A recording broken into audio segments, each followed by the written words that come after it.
There's a large body of rigorous research, by that I mean randomized controlled clinical trials on thousands of people, showing that a diet higher in fat and lower in carbohydrates leads to better outcomes in terms of diabetes, obesity, heart disease. Those are the biggies, right? I'll eat a big bowl of pasta on the days that I do cheat, and even though I'm stuffed, I'll still keep eating. I see there's more left. There's more left. No one's going to eat that. I'm eating that. I'll just put it in my bowl and just keep eating. Just your body craves it in some weird way. Well, or alternatively, like another physiological explanation is that your body keeps eating because it still hasn't gotten what it needs. It hasn't gotten the nutrients that it actually needs to build the cells. You're not giving it what it needs until you eat the right foods. Is it possible that both things are going on? That your body hasn't gotten what it needs, so there's that craving, but then there's also this incredibly intoxicating carbohydrate thing going on, where as you're eating it in, you're just your sugar levels are getting jacked and you just want to keep going.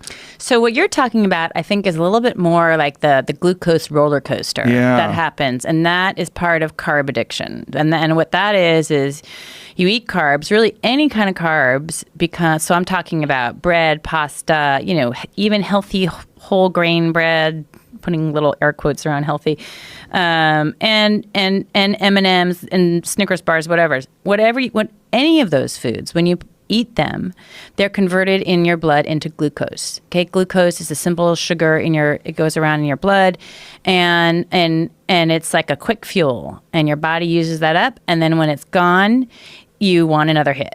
And so that's the roller coaster. So like you have cereal and OJ for breakfast. OJ is another just simple sugar. And then by mid-morning, you're starving, right? Whereas, I think maybe your listeners think you've talked about this on your program before, but if you become what's called a fat burner, which is somebody who your primary fuel is not glucose, it's fat. With the fat in your body that you store in your body and also the fat that you eat, right? So you think about like a hybrid car. You can have two fuel sources as a human being. You can either live on glucose or fat.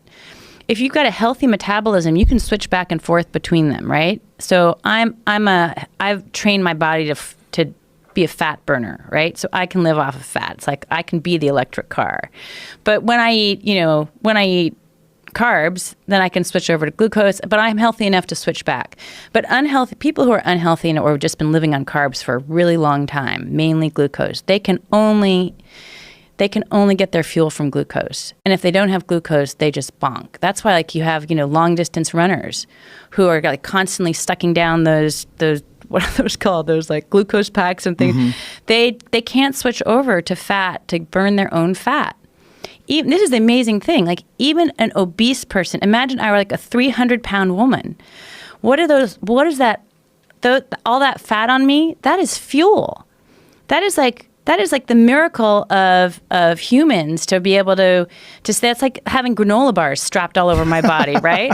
I should be able to access that fuel. That's my fuel source. Yeah. Why do we have fat? Instead, that fuel source becomes a burden. It becomes blocked, and I can't access it because my body doesn't know how to burn my fat. And that's what happens when you live too long living off of glucose as your only fuel source. You cannot switch over and burn your own fat. It's like living on top of a well and not having a bucket to get yourself a drink of water, and then you die of thirst.